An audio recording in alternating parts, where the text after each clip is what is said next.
Hey, what is up, everybody? Welcome inside the Guilty as Charged podcast. My name is Steven. I am your host, and we are coming to you live after the first day of training camp. Football is back. I cannot wait to talk about everything that kind of happened today. We'll talk about some news and notes. We'll talk about some studs and duds. And of course, we'll be aided by Tyler's on-site experience. So, Tyler, of course, we have to start with you. How are you doing, and how was the first day of training camp for you and Arjun? Thank you. Football is back. My goodness, it felt so good to get back. And this is the first year in 2 years that we didn't have, maybe are we supposed to wear a mask? Like, can we go here? Everybody's getting tested before or whatever. It's just football. It's great football. It's Chargers football. And you get to see, like, oh, there's JC Jackson. Oh, there's Khalil Mack. And it's just awesome. It's Christmas morning for all of us. Well, for some of us. And, and it feels good. Yeah, I was trying to explain to Brooke like the magnitude of the opening of training camp and like it happening during the week, because like I mean I could take work off and like go down, right? And so she was like, so do all these people just take vacation time to go to see the Chargers practice? And I was like, hell yeah, they do. Like, let's go. This is a big deal. So that was a fun conversation today. Alex is here as well, man. Alex, how are you doing today? Doing good, and I'm appreciative of Tyler there, so then I can write articles based off of what Tyler tweets and all the other beat writers. So thanks, circle of content. So just what Tyler tweets then, and Daniel. Yeah, well, we don't. There's not a lot of them around anymore, but yeah, there's some good ones still. Most of them happen to tweet after like the press conferences, though. So if any of you guys are listening, we appreciate you. Tweet more during the practice, please. It'd be a lot of fun. So, I think we've got to start this conversation, of course, in terms of press conferences, just really quickly. It's not a news and notes thing. We're going to cover news and notes, but damn, Khalil Mack knows how to drop a mic, man. That shit gave me some chills. Khalil Mack is coming, and I cannot wait to see how that kind of plays out on the field. What a freaking moment for a press conference to open the season. Can you I don't know if all of our viewers know what you're talking about. What happened? Yeah, so the player press conferences happened. First and foremost, Brandon Staley's press conference happened, and we'll talk about some of that.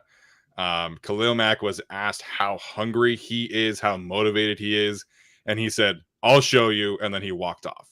And it was just, in terms of Chargers press conference moments, I think it's right up there with the best of them. I would have to like go through my memory breaks and figure out how that would rank, but Khalil Mack knows how to drop a mic, man, and that was pretty awesome. Yeah, that's awesome. I love Joey Bosa, of course, and he does give great press conferences, but it's a little different with Khalil Mack. There's just something different there. Yeah, I can't wait to see that translate onto the field. yeah, I think if you asked Joey Bosa how hungry are you, he would just like give you an answer like, I don't know what I'm having for lunch yet. But like Khalil Mack just kind of like takes the mic and runs with it, so it's great. Yeah, I will say though that Joey talking about Derek Carr last year is probably another like great press conference moment. Yeah, and hopefully we get another one of those moments this year after week 1. So, all right, I mentioned this. We'll talk about some news and notes first and foremost. Some thoughts from Tyler, some thoughts from the press conference, and then we'll talk about some standouts, some players who did not necessarily take advantage of the moment today, and then we'll take some questions as well. So I've seen a couple people have some questions in the chat. Just wait if you can. We'll have a little mini Q&A at the end of the show today. So first and foremost, in terms of news and notes, I think we have to start with Kenneth Murray here. And we can talk a little bit about the linebacker rotation after that. But Brandon Staley, when asked about Kenneth Murray, said that he's been making some great progress throughout the summer. However, he put a 4 to 6 week timetable on Kenneth Murray in terms of when we will see him out there and practicing. So the timetable that was set was a little jarring, but I'm not necessarily surprised given how this Chargers coaching staff has kind of chosen to ease players back into the swing of things. So if it is 6 weeks, that means that Kenneth Murray would start practicing fully the week before the first game, which is certainly not ideal. This is definitely not a great situation for Kenneth Murray to be in. Obviously, we hope he gets healthy, and that is first and foremost. But if he misses 4 weeks, then he would start practicing the week of the last preseason game. So he would essentially get, the week of the second preseason game. So Kenneth Murray would essentially get 2 weeks of full practice, 2 preseason games, probably not playing them, but theoretically he would get 2 preseason games the week before the first week and then the game. So that's where Kenneth Murray is at. Alex, what are your thoughts here with Kenneth Murray's health and how he could potentially get back into the swing of things, not get back into the swing of things? Where are you at right now with Kenneth Murray? Yeah, I mean, I feel like the way they've laid it out for you basically is that it's probably going to be 6 weeks, just with how Staley and the Chargers staff likes to keep it pretty cautious with that kind of stuff. Definitely don't want him getting hurt again at this point.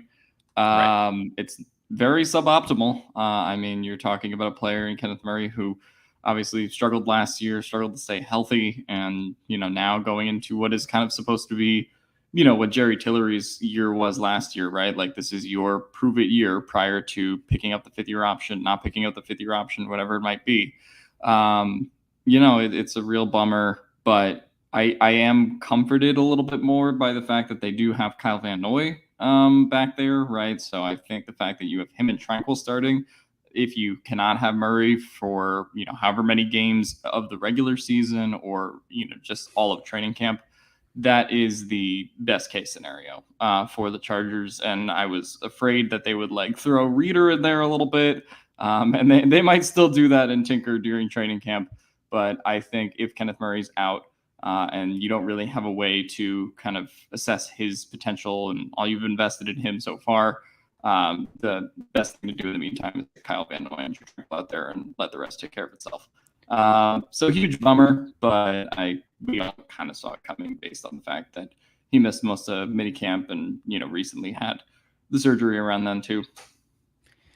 Yeah, it's a real shame. It's both an expected scenario, but also kind of, to me, in terms of missing practice time, the worst case scenario, because he's probably going to miss 6 weeks, which means he's going to walk onto the field week 1 and play against the Raiders, which, I mean, whatever, but I just don't see that happening. And to be completely honest, with the way, with as many snaps as Kyle Van Noy had today at inside linebacker, specifically as the starter, it was Tranquil and Reader would kind of rotate with each other, but Kyle Van Noy was that starter. I think he's sort of going to be what Murray was supposed to be last year, perhaps. He was heavily involved today, and I think they're preparing for Murray to miss those 6 weeks. And then, I don't know, maybe more than that, to be completely honest, just with the fact that they brought in Kyle Van Noy to play a lot of inside linebacker. They brought in Troy Reader to play inside linebacker. They are preparing for Murray to be out. How long? I don't know. Again, they said 4 to 6 weeks to start practicing, but how that translates to actually starting over Kyle Van Noy and Troy Reader and Drew Tranquil, who might be very good to start the year, it's going to take a while, I think, based on the way what they've shown us. And with this timetable, it's going to take a good long while for Murray to actually be out there and starting. And I don't know if they'll officially commit to that anytime soon or not. Yeah, this is a huge deal in terms of roster construction or in terms of playing time for certain players. Of course, it really sucks for Kenneth Murray. I think we were all, I mean, going back to last summer, we were all super excited about Kenneth Murray's potential in this defense and what he was going to be able to do. And, I remember Brandon Staley was speaking so highly of him after that first week of practice in training camp of 2021. And this year, we all want to see him succeed. I know there's been a lot of negativity around, Kenneth Murray's play, but the peak of this Chargers defense is just so much higher if you have a locked and loaded Kenneth Murray, starting as your linebacker 1 or linebacker 2, depending on how you kind of want to phrase it. But it's so unfortunate to see a player go through this. And, we all love the draft pick selection as well, the kind of player and person that they were getting.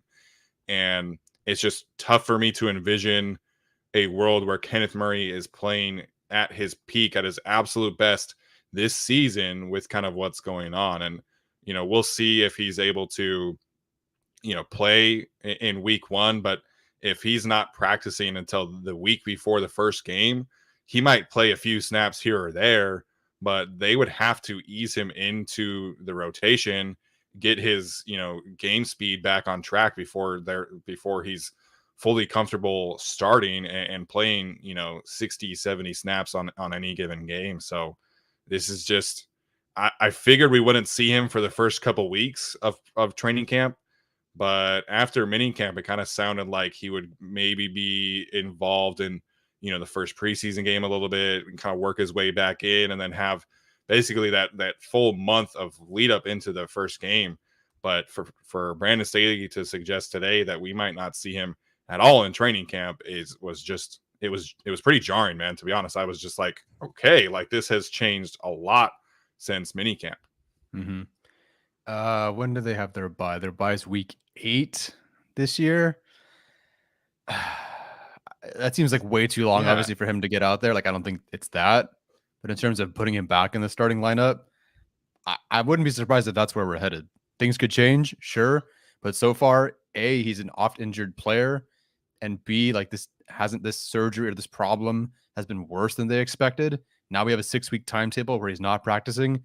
I think it might take till week 8 in that bye for him to actually be a part, or actually be the starter again. I think we're going to get maybe he doesn't play maybe the first couple of games.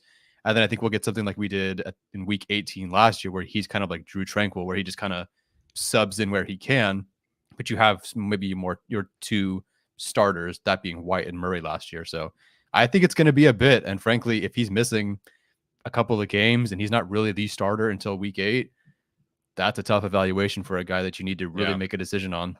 I mean, if you're talking about 9 regular season games, or I guess that would be 10, right? Yeah, that would be 10 regular season games plus potentially playoffs. Like, is that enough really to have enough evaluation information on to pick up a 5th-year option? Like this is just awful news today for Kenneth Murray. And maybe it's the 4 weeks. Maybe that we're over exaggerating. Maybe he comes back after 4 weeks and everything is fine.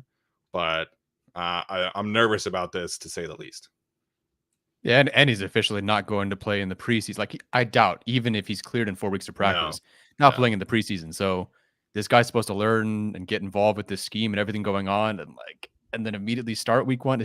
It's a bad situation. This stinks. It really stinks to see this happen to him.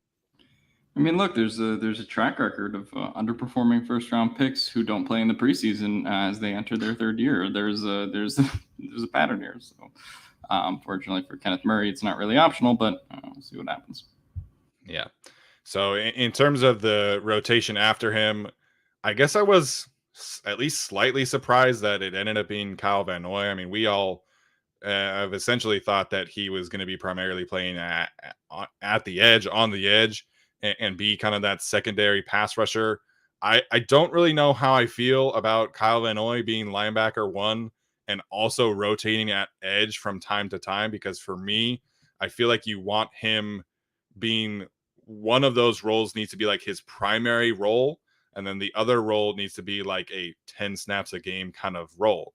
And so for me, I'd rather have Kyle Van Noy on the edge and then deal with Tranquill and Troy Reeder at linebacker, as opposed to Chris Rumph and Jamal Davis, Emeka Egbule, whatever rotation is there at edge.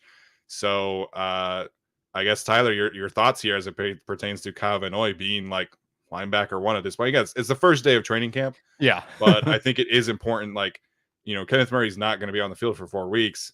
You start the day of training camp with Kyle Van Noy as your linebacker 1. What are your thoughts here? Again, 1 day, so bear with me here, as this is probably completely wrong. To me, it feels like they just wanted to get someone who could replicate what Kenneth Murray, is going to do in this defense. And I think they're just like, okay, so naturally that would be Kyle Van Noy. So we're going to have him out there to kind of work the defense that we'd like to see once Kenneth Murray is back to healthy. And then when, I think Kyle Van Noy is just going to be occasionally that inside linebacker and really be that edge 3, kind of like we expect. I actually don't know if he really is going to be the linebacker 1, as much as he's just going out there to replicate exactly what they want from Kenneth Murray. And then Tranquill and Reeder are going to rotate as the other inside linebacker. So we'll see kind of more as things progress. But I do think, yes, he did play a lot of snaps, and I do think he's going to have a big role. I'm wondering if it's just to replicate the kind of defense and what they want to see in terms of coverages and responsibilities. And then maybe when Kenneth Murray comes back, everything goes back to normal, if you will. Yeah. that's kind of like would you rather have Kyle Van Noy at linebacker or at edge in absence of Kenneth Murray? Because then that's basically like, do you want Reader or Rumpf playing significant snaps is the question. I'm sort of on team put Kyle Van Noy at linebacker at this point, just because, I mean, look, you're going to be dealing with Kenneth Murray probably till week 8 in this state for him to get back to, being a starter, like Tyler said. I do not trust Troy Reader much at all when it comes to pass coverage. Sure. I don't trust Troy Reader really as an open field tackler either. I mean, he's like an okay body to have out there in Staley's system. But, for looking to improve this run defense to what it can be, I feel much better about having Van Noy out there.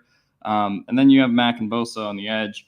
And look, you can also adjust this based on if Bosa and Mack stay healthy as well, right? Sure. Because if one of them gets hurt, let's say week 3, then you can probably put Kyle Van Noy back to a full-time edge role, or, close to a full-time edge role, obviously splitting maybe 10 snaps a game at linebacker still or something. So, you can kind of adjust it based on that too, but they're really hurting at linebacker right now. They're more hurt at linebacker after today. And for me, I think you just kind of go with the best player there, especially in a year where they can't really afford to have their linebackers be bottom tier again, even though, obviously it's, less important in this defense. Yeah, the linebacker thing is really interesting because obviously we know, like, cap wise, linebacker was not super valuable to this defense, but at the same time, like, they ask a lot of their linebackers. Like, their linebackers have to be consistent, they have to be playmakers, or the defense just doesn't work. So it is an interesting thing. So we'll move on to the next one, which is obviously Derwin James. Did not practice today with a shoulder injury, and air quotations. Really, he didn't practice because of his contract situation, which is what a bunch of the reporters and Brandon Staley said after the fact. So I know Arjun pointed out in the quick recap he didn't see Telesco or Ed McGuire. Telesco was there for what it's worth. He was mostly in the back. I felt like I saw a couple of videos of him back there, and he was on the field doing some media appearances. But Alex, what do you make of Derwin not practicing today? Do you think this contract negotiation gets solved quickly? And anything else you have related to Derwin James? Yeah, it'll be done before the Rams game. I still have full confidence in that. As far as like Derwin, they both seem to be on amicable terms, right? There's no holdout. Melvin Gordon's not at the facility circa 2019. Right. So the fact that he's holding in and the fact that he's on the field and the fact that he's with the players, I think is really important, even if he's not participating in drills. But honestly, he shouldn't be participating in drills either. Right. Like, both from Derwin's standpoint, from the team standpoint, you don't want Derwin getting hurt, prior to him getting paid. And Derwin doesn't want to get hurt prior to getting paid either. So, I think it really is the best thing for both sides at this point. And there's no fears of Derwin, adjusting to, missing a couple practices, missing a couple training camps, as, like we just talked about with, say, Kenneth Murray, for example. So for me, Derwin comes when he comes in, and I think they do get a deal done. And, at this point, I think he's right for holding in. I know and it's a weird thing for, NFL fans to be like, oh, that guy's holding out, he's being selfish. But no, I think Derwin deserves to be the highest paid safety in the league, and he should exercise every bit of player power he has to get that. Yeah, so as James C. points out, Melvin Ingram did hold in, if you will. His was more obviously about getting his contract fully guaranteed for that season, as opposed to like getting a contract extension. So it's slightly different cases, but I absolutely agree. Didn't make any sense for Derwin to be out there practicing if he did not have his contract done. So I would think like Rams game would be like the last like worst case scenario here for getting this extension done. Like, the Chargers there's too many incentives for the Chargers to get this done as soon as possible and get Derwin out there. I mean, like, not that they necessarily care anything, but I mean, Saturday is kind of like the big hype up training camp day. And I think obviously the product would just be a lot better if Derwin James were out there and practicing. So to me, they're probably, just kind of negotiating the final guaranteed portion of things. But we've known for a long time, like, he's going to be the highest paid safety in the league. We know what that number is going to look like. It's just about the little minute details. And there's probably not a Kyler Murray film study, independent study clause in there. So I assume this is mostly just guaranteed structures and things like that. They have the same agent though, right? I think this is Mulligetta also. No, Kyler Murray has a different agent. Kyler Murray's because I remember because Steve Keim, their GM, has the same agent as Kyler Murray. But it's not Mulligetta, or however you say it. Interesting. For what it's worth, for everyone who didn't hear the mini recap, he was out there a bit, and he was out there with helmetless, like 7-on-7s. Then they put on the helmets, and then he stepped out. So really my next timeline is just when they put on pads.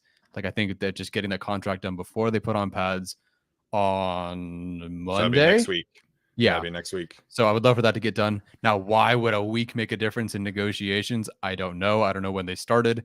I don't know if they just waited for Minka's contract and then started from there. But it really just seems like it's coming down to guarantees. I'm fine with him sitting out. I understand why he would sit out. I would probably do the same thing. I would hold in, hang out. If you told me it was $76 million was sitting there, I would pull up my lawn chair and I would just hang out. I would be there, but I would rest. He's missed a year because of a practice injury. He's missed half a year because of a practice injury. Not even like middle of the season practice, like training camp practice. So I understand why he is holding in. I'm glad to see him there. I'm not concerned at all that this doesn't get done. We'd just like to see it happen so we can just move on with our lives. Yeah, absolutely. There's no doubt in my mind that this happens in the next couple of weeks. And, if it gets done before pad practice, I think that's better. If it gets done before Saturday, I think even better. So in terms of what was the rotation at safety outside of Derwin, obviously I assume Nasir Adderley was starting at free safety. What was kind of the rotations there? And kind of an extension here, I guess. Mark Webb, the former 7th round pick from Georgia, was practicing today, as Tyler pointed out on Twitter. So whatever knee issue he had in minicamp that he was not practicing with, he was practicing today. But Tyler, how did the rest of that rotation shake out sans Derwin? Yeah, so for 2.5 seconds, it was Derwin and Nasir Adderley. Obviously, that'll be the case. When Derwin James came out, Alohi Gilman came in. When Adderley came out, it was JT Woods that went in. Mark Webb was practicing fully and healthy. I don't recall. I'll try to pick up on this board tomorrow and through the rest of the week, whether who he was switching out with. But it seemed like Mark Webb was kind of the outside 5th guy right now, which we don't like. We all projected Gilman to be the guy who's cut. Still very possible. Webb has barely been on the field. But right now, Webb is that safety 5. So JT Woods is your backup free safety. Alohi Gilman, your backup strong safety. Or, again, it's a freaking too high, but still, that's kind of how the rotation shook out. Yeah, so I would expect that Webb is kind of getting that ease back into things treatment right now. Of course, having the knee surgery would certainly kind of cause that, but it's going to be a battle, right? Brandon said they talked about the secondary group and everybody that they've added and what the group needs back there. So nice toss, Tyler. Good job. So Webb and Gilman are gonna go at it, I guess, this summer. So I saw a couple of people talking about Khalil Mack and asking about Khalil Mack because he wasn't necessarily out there to start one of the drills. He was asked if he's fully healthy. Brandon said he was asked if he was fully healthy. He is 100% cleared, is my understanding. He was out there with his helmet. Were you able to see anything from Khalil Mack? And kind of same question here. What was the edge rotation like? Wasn't able to see much from him. I don't know why the very first drill that they did, he wasn't out there. And both Arjun, who was there with me, and I, we thought, where's Khalil Mack? Where is he? Is he not? Like, why wouldn't he be out here with the first team? It was Rumpf instead. But he was out there. And by the time they got to the end of practice, they were doing their 11-on-11s, and Khalil Mack was the starter. That said, they are so far on the other side of the field that there's no way I could tell you, oh, he looked really good, or he looked really healthy, or he looks really big. Couldn't tell you much about that. He was just way over there. So, I mean, obviously you have, the edge rotation is about what we expect, right? It's Bosa, it's Mack, then it's going to be Rumpf and Kyle Van Noy. And then from there, it's some combination of Shelby and the other Davis. Oh my goodness.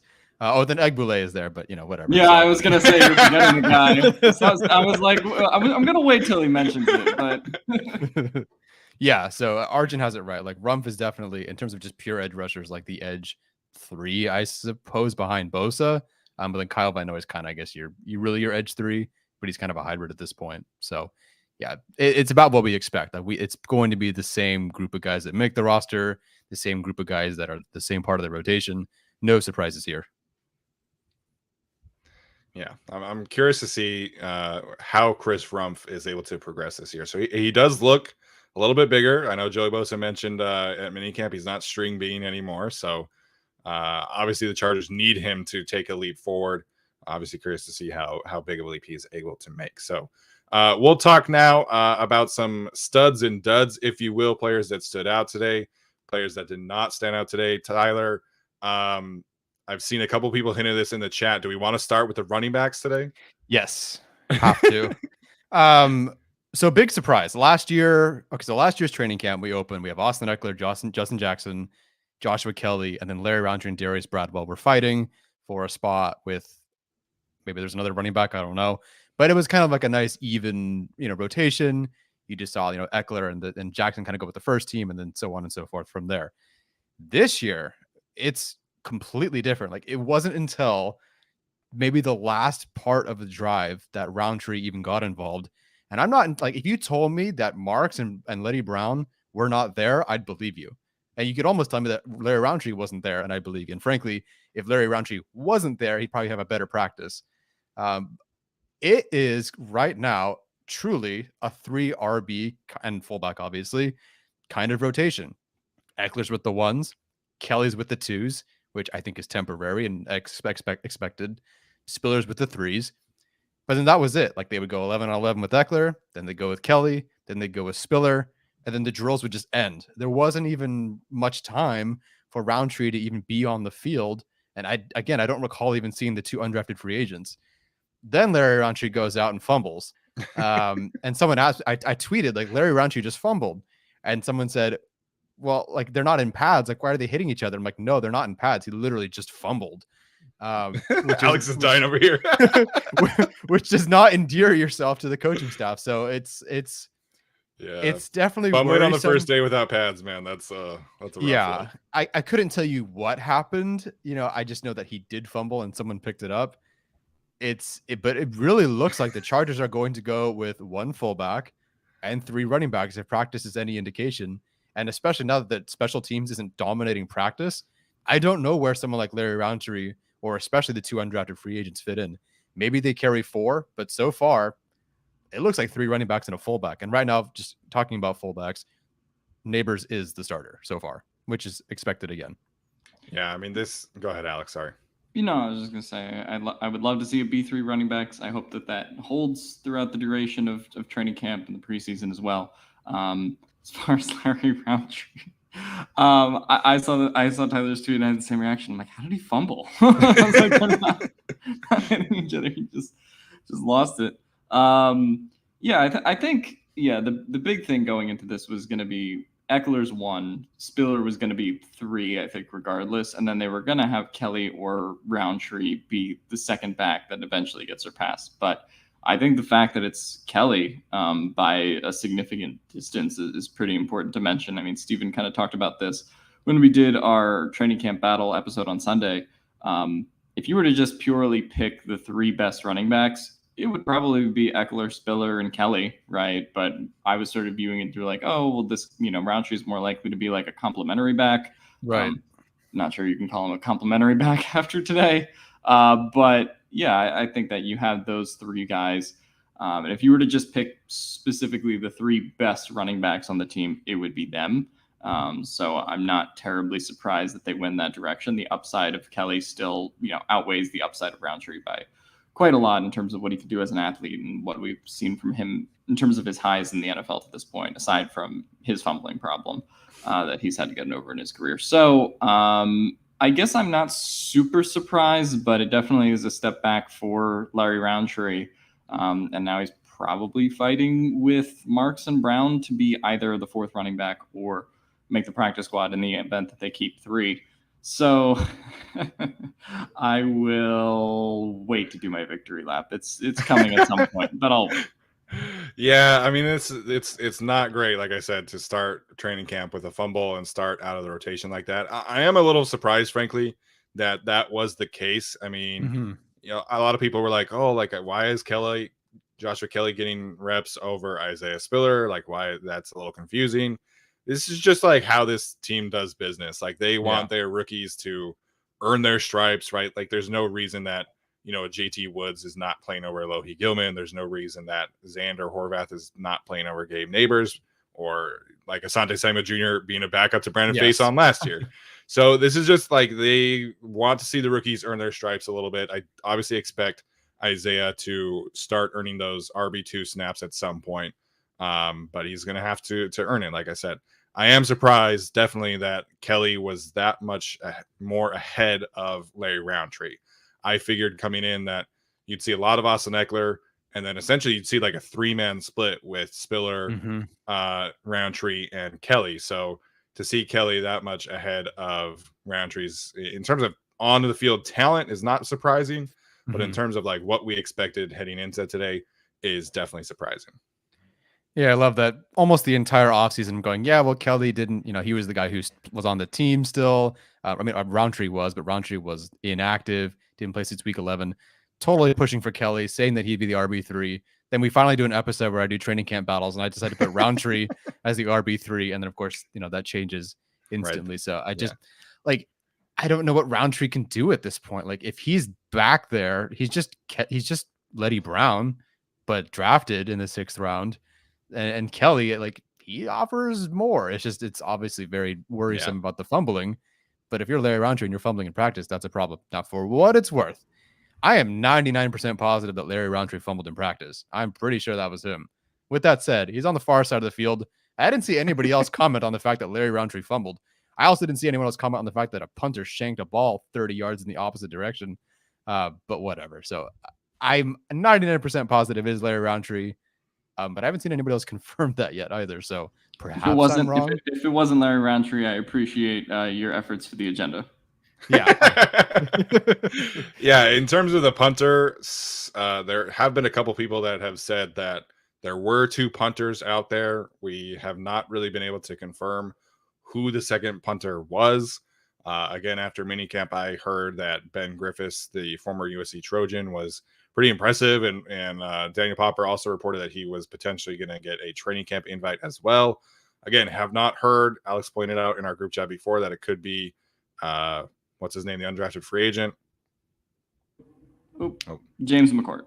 James McCourt. Thank you. He could be getting reps there. So again, have not confirmed that.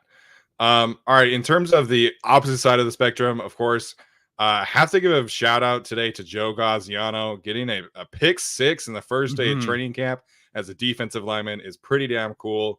I know there were no pads. It's hard to have a lot of takeaways about linemen when there are no pads on the field.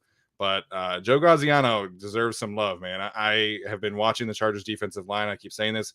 Every time Joe Gaziano is in the game, he makes a play.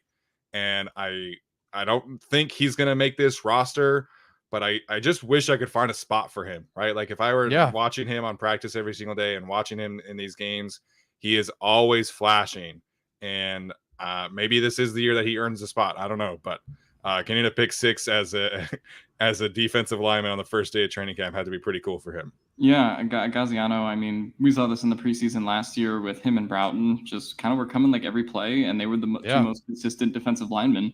And I know that held up sort of like in practices last year. So I'm not surprised to hear Joe Gaziano's doing good again. It's just going to be a numbers game in terms of him making the roster and, how many, pass rushing guys they want to keep versus how many kind of run stuffing guys. It'll be interesting to see how that goes down the stretch. But I think in terms of guys who have earned it in the time here, in terms of getting one of those back end roster spots, Joe Gaziano's been a guy for a while that I think has done pretty well at that. So I would love to see him make the roster or at the very least stay on the practice squad. Yeah, I love a good big man touchdown. First off, Easton Stick must set the record for most passes batted. Last year, I swear it was 2 times at practice. I think it was 4 times at the scrimmage that I went to. It happens again here. Gaziano bats it. And boy, just watching like this, he just, and then just like this big, like the shoe. You have a football behind you, man. That's a nice football. I'm not going to use that. The guy's just, but it got everybody so fired up, and it was awesome to see. I hope it makes difficult decisions happen, but maybe the right ones for this roster. It did seem like, again, far field, very hard to see defensive tackles, but it did seem like both Gaziano and Fehoko were out there over Otito, which I guess isn't a surprise when you're a 5th round pick. I just kind of figured like they were really high on him. They drafted him. They frankly have not shown that they care all that much about like Fehoko, Merrill, Gaziano, obviously Broughton. So I thought he would be out there, but he wasn't, or he was, but just after those guys. So Gaziano with a pick 6 of Easton Stick. Braden Fehoko splits both Brendan Hymas and Will Clapp on a double team for a tackle for loss. Like those guys are out there. They're fighting. We heard there's going to be more competition on the defensive tackle room this year. I think that'll happen. But for right now, like these guys look like they want it so bad. Again, one day of practice. And I hope they get the chance to shine some more.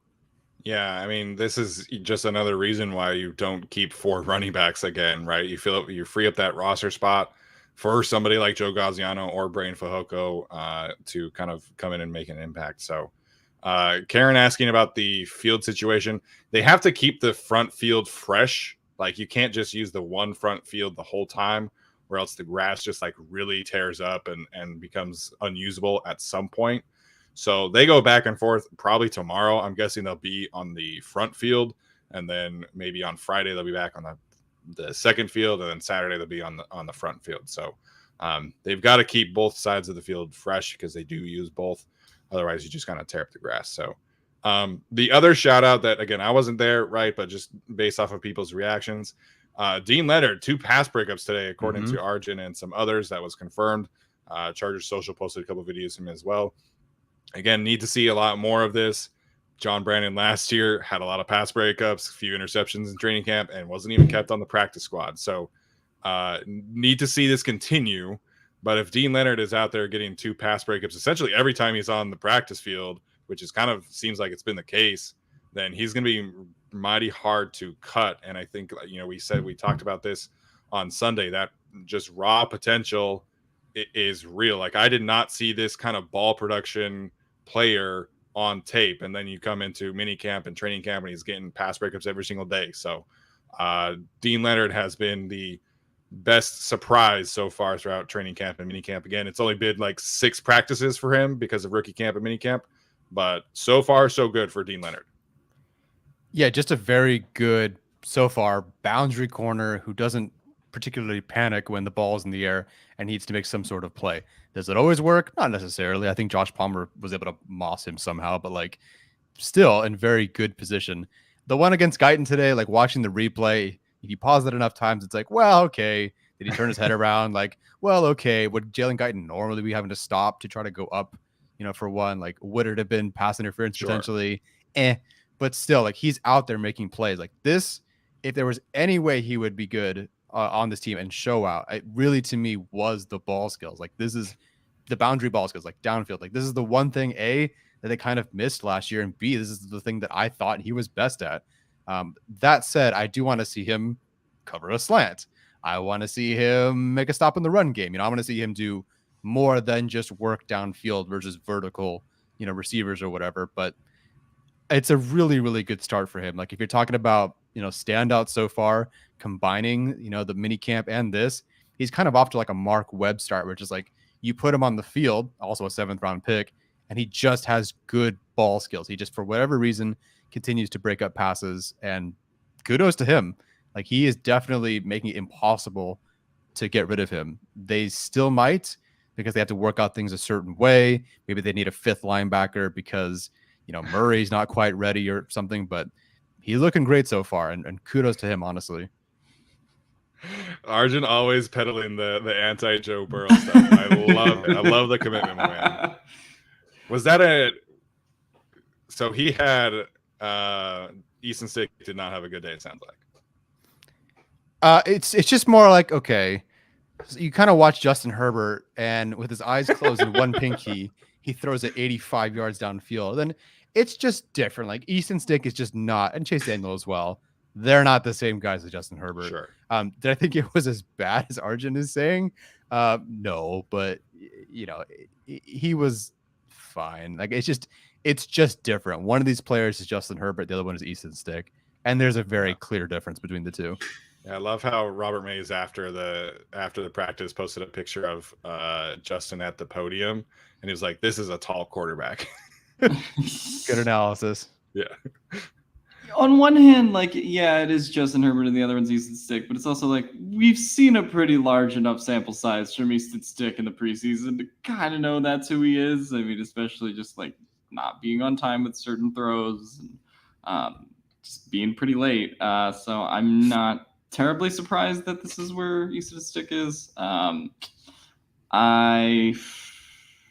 would love Joe Gaziano to take Easton Stick's roster spot.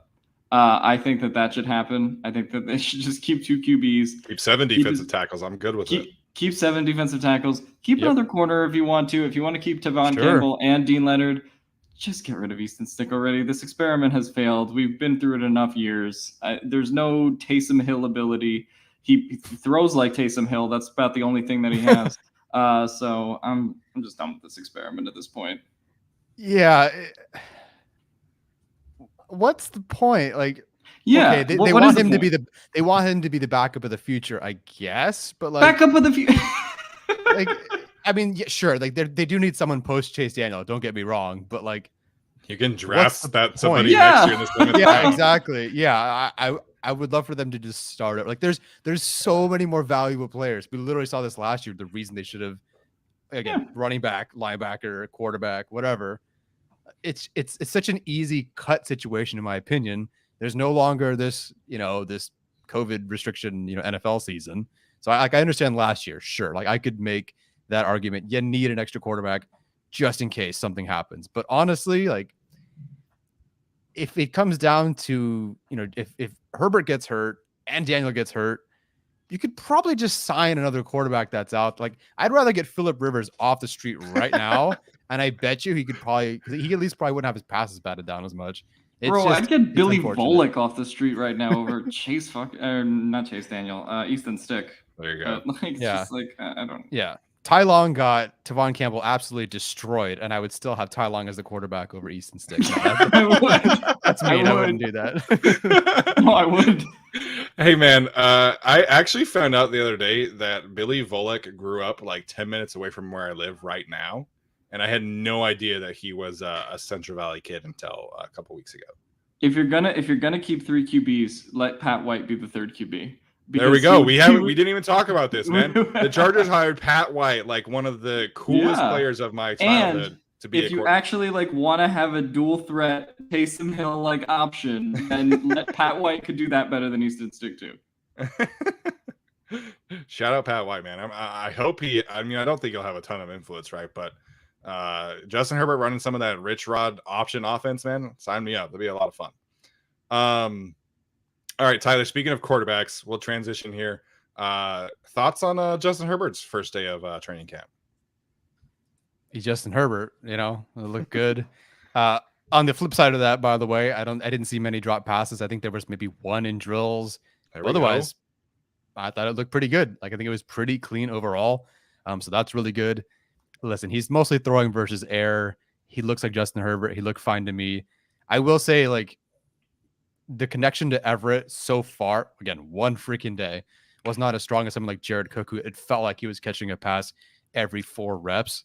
Yeah. But still, like, Jared Cook connection was like pretty instant too. It was like instant, day 1 we were like Jared Cook's catching all these balls. Yeah, absolutely. Everett he's there, and he caught a couple. Sure, it just wasn't like quite the same. But again, Justin Herbert looked great, looked the part. Signed autographs for everybody. He's the QB1. What am I supposed to say? Alex, any thoughts there? I didn't hear anything bad about him. I heard bad things about the other quarterbacks, but Justin Herbert seemed like he had a good day. I pretty expected at this point. I do miss the days of like going through and being like, "Oh, who won today, Justin or Tyrod?" Like that was kind of the great time. But now it's just like, all right, well, he's our QB1, so there's it's not like even if he had a bad day, we would be like, "Oh man, that's a real problem." Yeah. And so I did listen to his press conference today, which I don't usually do because, I love Justin, but he's same answers are like, it's very repetitive stuff from Justin Herbert in the press conference, which is fine. But, he was asked about like what he has kind of grown the most in between now and his rookie season. And I'm paraphrasing, but basically he was trying to say, like, as a rookie, I was just out here trying to survive. Like, I was just trying to not like have a terrible day. And now I'm like able to learn the why of what is happening on offense, the why of what is happening on defense, and really able to kind of elevate my mental game, if you will. So I think we're going to see a big improvement from Justin Herbert in terms of like identifying pre-snap looks, identifying post-snap looks. And the post-snap thing in particular was something that I was hoping that we would see improvement upon, because that was kind of something that he struggled with last year. So, him being able to audible at the line more often, him being able to handle cadences and identify those simulated pressures and things like that is going to be a fantastic thing. And yes, Justin always says it's a great opportunity. He said that like 4 times today, but there was some good things in his press conference today as well. Can't wait to see it. I'm really curious. I didn't really get a sense that today was any different than what they ran on offense last year. So I'm really curious once they put pads on, like, what do they have in store? Who are they targeting? If Josh Palmer is going to be out there, maybe over Jalen Guyton. Seemed even today, like, does their offense change because Palmer's not a speed threat? You can work vertically, but he's not much of a speed threat. So how does that change? We'll find out.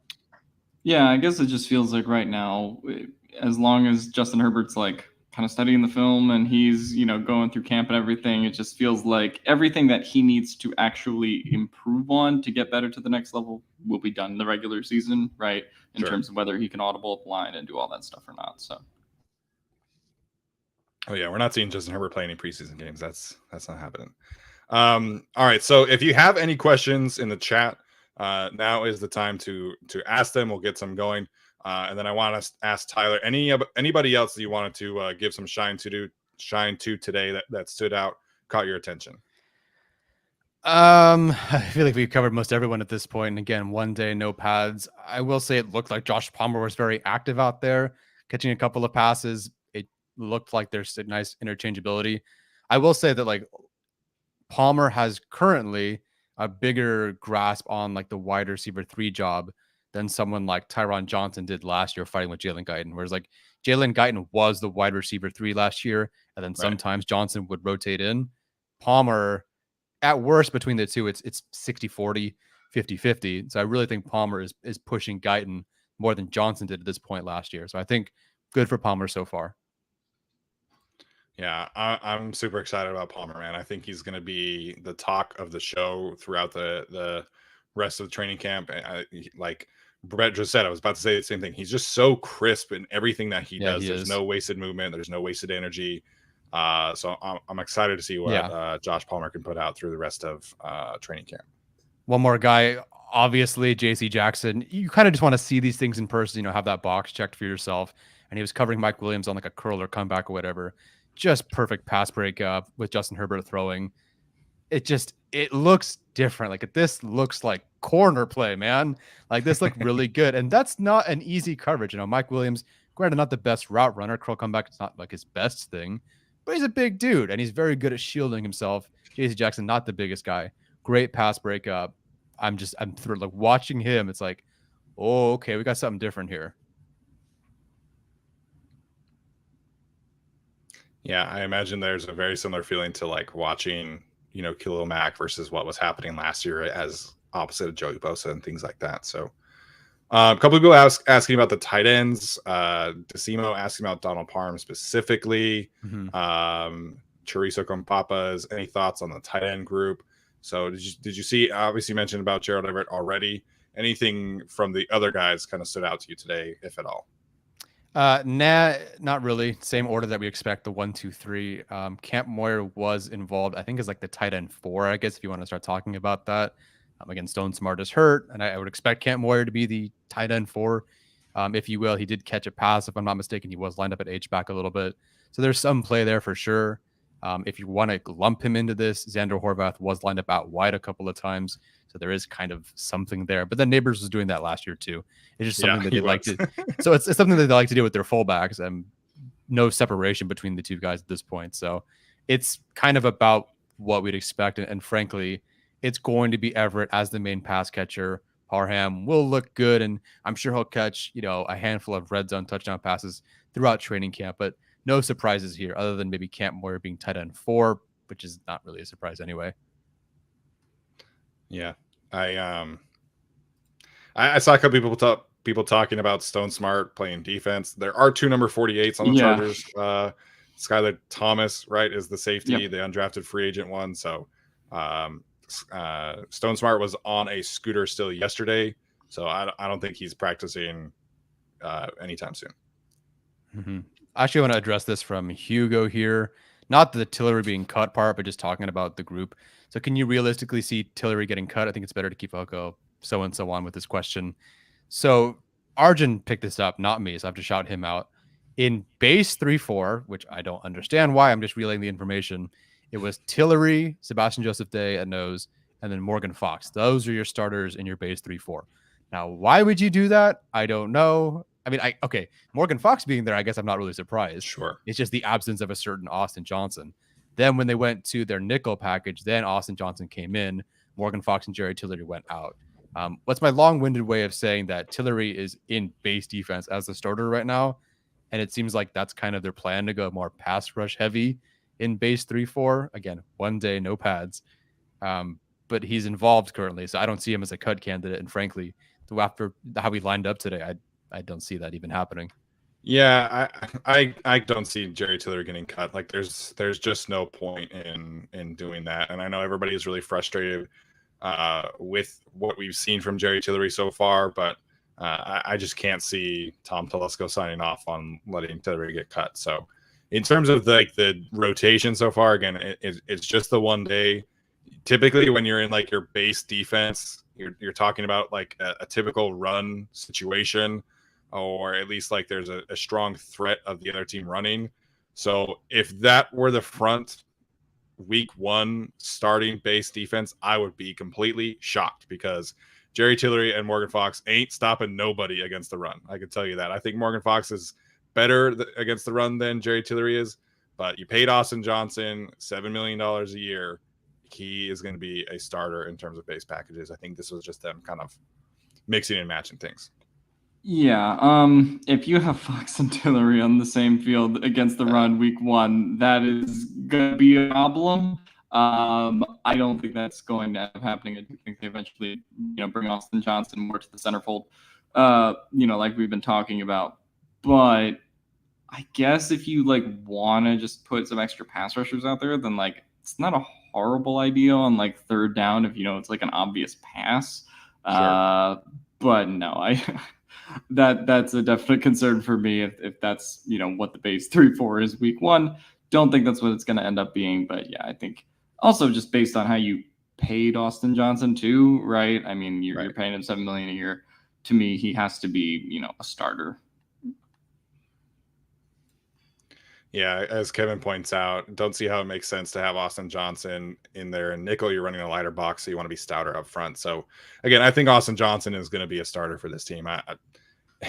If you're telling me that the main 3 defensive tackles are going to be Morgan Fox, Jerry Tillery, and Sebastian Joseph Day, I'm going to tell you that the run defense is going to be worse than last year. So yep. I don't see how that thing happens at all. I feel like this was just them trying to figure out who fills in where. Maybe they're trying to figure out how they can fix Austin Johnson and Sebastian Joseph Day in at the nose tackle or not, and things like that. So again, Austin Johnson financially on the cap sheet, he's a starter. So and he is the second best run defender on the team. He needs to be there. I will say that 4-2-5 look with Khalil Mack, Joey Bosa, Sebastian Joseph Day, Austin Johnson, and that Kyle Van Noy, Drew Tranquil, Jackson. Well, Derwin James would be there. I'm like, that's your starting unit right there. You were running, you were at nickel this whole freaking time, and that's exactly what you're going to run. So I really think that's what it ends up being. I don't think Staley wants to be in this 3-4, but it's weird to see that those 2 guys were out there instead of Johnson. Yeah, I would expect them to play a lot of nickel, right? That's basically the base. That's the real base defense in the NFL nowadays is nickel. So we'll see how that one goes. Serge asking about Zion today. There was no pads. There was 1 team session. He looked really good, man. He's really cut up from the pictures. You can tell that he's just really taking his body seriously over the last couple of years. And Again, it's so hard to have any offensive lineman takeaways when there's no pads. Yeah, I wish I could comment more. I really they're just so impossible to see anything. Yeah, especially the guards, like when you're on the opposite field. Yeah, exactly. So the good news is I don't know if somebody beat him. I don't know. I didn't notice. Like there was no like I know who Braden Fajoko beat. I know like Gaziano got the tip pass or whatever.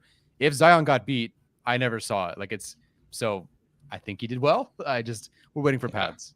Zero fumbles. I will say I am super excited when they get pads on, man, and you're talking about Zion versus Sebastian Joseph Day and Austin Johnson. That's a really good group for him to get some practice reps against. We didn't really talk about the right tackle situation yet so far, which I'm pretty surprised about because it's kind of like one of the bigger storylines. But you pointed out that Storm Norton was out there with the first rotation of drills. Trey Pipkins was out there in the second rotation of drills. This seems exactly like what we saw last year, where they're both rotating heavily at right tackle. Of course, when Brian Blago was missing practice, which happened like all the freaking time. So I would not necessarily expect anyone to pull away until we get like a preseason game. But any thoughts there, either of you, on Pipkins and Storm Norton essentially splitting 50-50 today? I mean, it's basically the same thing we saw last month, right? When at OTAs, when Norton was starting and Pipkins rotated in. Yeah. So it's going to be the same song and dance until one of them wins the job, whether that's, later in the preseason, is it going to be in training camp? I don't know. But I think for now, it's basically business as usual. Yeah, no surprise. It's kind of like the wide receiver 3 battle. Like there's not really a wide receiver 3 starter yet between Palmer and Guyton. But if you had to say who was the first guy to trot out with the starting unit, more often than not was Storm Norton. Same thing like Josh Palmer. So it's kind of a flip-flop right now. And sometimes when Storm Norton would play right tackle, Slater would go out, Pipkins would play left tackle. There's no real separation at this point. It's going to take a preseason game, many weeks of practice, maybe the joint practice, stuff like that. It's going to be this flip-flop the entire next 2 weeks, if not the entire preseason. Micah Parsons is the kingmaker coming up in the right tackle battle. Yeah, whoever does better against Micah. I mean, they're going to go up against Khalil Mack and Joey Bosa every day in practice, so they're going to get baptized every single day. So. Yep. I've seen a couple people ask about the situation at cornerback outside of JC and Asante Samuel Jr. You pointed out that Bryce Callahan was actually returning some punts every so often. Any updates there on Bryce Callahan versus Michael Davis? Yeah, so it's Bryce Callahan in the slot. I never saw Bryce Callahan with Mike Davis on the field. You have your 3 starters. It's who we expected. J.C. Jackson, Asante Samuel Jr., Bryce Callahan in the slot. Callahan leaves, and J.C. Jackson leave. Michael Davis comes in. Tavon Campbell comes in. Asante Samuel Jr. moves to the slot. So I suppose if there's some sort of injury to Bryce Callahan, Asante Samuel Jr. will move to the slot. I don't really know who else he would move to the slot. Hopefully he's not doing so well at outside corner. Then you have to stick him in the slot because you have an injury. But for right now, Asante Samuel Jr. and Jackson are your outside starters. Callahan in the middle or in the slot. And then Tavon Campbell, Michael Davis backup. It's crazy that Tavon Campbell and Michael Davis are like the backups. It's like they're 2 completely opposite commitments to those players. Yeah. So you said Asante was essentially like the backup slot then? Yeah, once they rotated to the backups, Asante Samuel Jr. moved to the slot. Okay. I like that, though. I think that's good for Asante being able to cross-train and play those matchups a little bit more. So I think that gives them more flexibility. Again, if you're talking about, specific matchups where like you need Michael Davis's speed and height as opposed to Bryce Callahan's ability in the slot, you can put Asante in the slot and be able to survive there. So yeah, I think that's what's best for Asante is be able to play both spots for sure. Thomas Martinez asking about JT Woods. Did he look fast? Was he looking good? What did you see from him today? Wasn't able to see much from him today, to be completely honest. I wasn't as focused and keyed in on him, so I'll try to do that more. To be completely honest at this point, yes, he's fast, but he's now on a field with a bunch of very talented NFL defenders. So sure, is he probably faster than those guys? Yeah, but everyone looks fast. Yeah. when you're at an NFL practice, the speed really stands out to you. It really does. Like, as opposed to being up in like the 300 sections. And I mean, they still look fast, right? But when you're right there on top of them, the speed really shows up. A couple of people asking about Joe Reed. He looks great. Did you see anything on the field from him today? I don't recall a specific play. He didn't drop anything. They didn't do kick return today, so I don't know what his involvement would be there, but he was not out there with the punt returners. It was Bandy. It was Carter, obviously starting, and then Bryce Callahan. So he's not involved with punt return. He kind of seemed like a guy that's in the mix for wide receiver 6.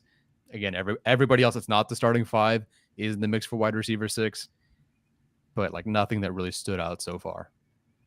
Yeah, so I mean, obviously in that group you have Reed, Bandy, the undrafted free agents, Jason Moore for like the 8th year, feels like. I feel like Jason Moore has been on the team forever, man. I really do. But I would love to see them keep another 6 receiver, especially if Joe Reed is able to like flash some things. I think it just gives them more options, right? If somebody has to take advantage of that opportunity, but I'd love to see it be Joe Reed, but we'll see. I guess Bryce Callahan being out there is kind of weird. Maybe this is just one of their preseason experiment sort of things. Obviously, he has no chance of being a kick returner or punt returner, but it's weird for me to see that be the rotation, I guess. Bandy, I guess, kind of expected as a holdover from last year. A little bit surprised no Rountree involvement at all when it comes to the punt returners spot, but I guess we'll see the kick returners at some point.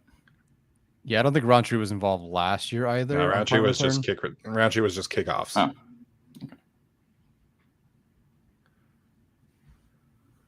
Okay, so I think that's it for the questions, at least the ones that I wanted to get to. Of course, shout out to both of Tyler's parents dropping super stickers in the chat, as they always do. Appreciate it.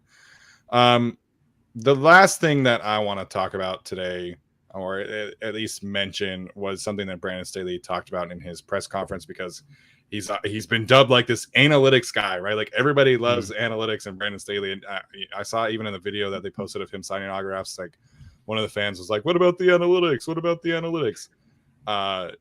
It has never been about just analytics for Brandon Staley. Yeah. And I think to anybody that listens, that has been abundantly clear. And he was asked about that again today. And he was like, listen, these decisions are a feel. They're about the mindset. They're about confidence in your players. And I think that is the thing that I've loved to see about him. And obviously I want to see some tweaks here. Like I would love to not see going for it on 4th and 17 or whatever on your own 20. Like that stuff can go away. But the 4th down thing has always been an expression of confidence in Justin Herbert specifically, and in the offense, and to a lesser extent the defense, to be able to kind of hold up. So I love that we got that expression from him today, because it was really like the first time where he was like, I use math, but it's not the way that I make decisions today. So yeah, I really like that from Brandon Staley. That was kind of like my final thought that I had for the first day of training camp. Yeah, I mean, even when you talk about the 4th down from the own 23 in the Raiders game, it's like that decision was partially made because Brandon Staley had no confidence in the run defense, and it's hard to really have confidence based on what last year's group was. So, if you're projecting the defense to be a little bit better this year, especially in the run game after signing Sebastian Joseph Day and Austin Johnson, then you could see the 4th down rate go down more in terms of those attempts. And so people's reaction, or the national media reaction to that, would be like, oh, we bullied Brandon Staley out of going for it on 4th down. It's just like, no, he has a better defense now, and that's why he doesn't have to go for it quite as often, right? So definitely one of the feel for the game quotes, I think, was really good to hear, just in terms of what the national media perception on Staley is versus what it actually is, which is something we've always known, but, obviously further emboldened. Yeah, I mean, and ditto all of that. If it were all about the analytics and he only relied on the numbers, then he would have gone for it more. There were plenty of instances, I think against the Vikings as well, where he could have gone for it, and the numbers said, go for it, go for it, go for it. And he didn't. So there's obviously some, taken into consideration, the players, situations, and all that. Yeah, I'm sure it helps. The numbers absolutely should inform your decisions. To not use numbers would be ridiculous, but to also assume that he only relies on the numbers is ridiculous as well. So I'm glad he's sticking with his guns, and I'm happy with it. Yeah, I mean, to your point, like he went against the numbers on every decision against the Denver Broncos, and I remember thinking, like, "What the hell? This is the Denver Broncos. Drew Lock is their quarterback. Why are we not burying this team?" So I think it's just important for him to like grow in that confidence, as Teresa is saying in the chat. I think we saw that a little bit and have seen that a little bit with like how he is presenting himself with the media. So that was my final thought. Alex, did you have any final thoughts before today? Nope. Just hope Derwin James signs that contract, get that done as soon as possible, and we can have him practicing as soon as Tom Telesco and Ed McGuire say so. Yeah, watch them do the ad extension in like an hour. 4 minutes right after. Yeah. Oh, it's coming at 9. It's coming at 9:30. Telesco's gonna let Ian Rappaport out of the basement and let him do it. But oh man, good stuff. That's always the case. I feel like we're either like get it right on the head or we're like, what the hell? Like we were just recording. Tyler, any final thoughts today, man? No, just happy to be back at training camp. I'll be there tomorrow and the next day and the next day and plenty of days after that. I appreciate UCI for working with me and giving me a week off in between the 2 summer sessions. Glad that really worked out. So I get to go to training camp and watch people throw against air. Yeah. Oh yeah. Love it. Training camp is back. Football is back. Super excited for all of this. And can't wait to live vicariously through Tyler and Arjun over the next few days. So appreciate everybody in the chat. This is the most people we had live in quite some time. So, thank you guys for tuning in today. Thank you for your great questions as well as your support. So last thing here, in case you missed it, Tyler has one tweet for a few giveaways, including a Derwin James jersey as well as a Mike Williams jersey. So, and then I have a Joey Bosa giveaway pending on my page. So check those out. Appreciate all your support. So if you're listening to the audio version of this show, please leave us a rating or review. We always appreciate that feedback as well. If you feel like you have a very specific question that you want to get off your chest, you can do it in those reviews, and we'll be sure to answer those and feature them on a podcast. So that's going to do it. Thanks as always. Bolt up.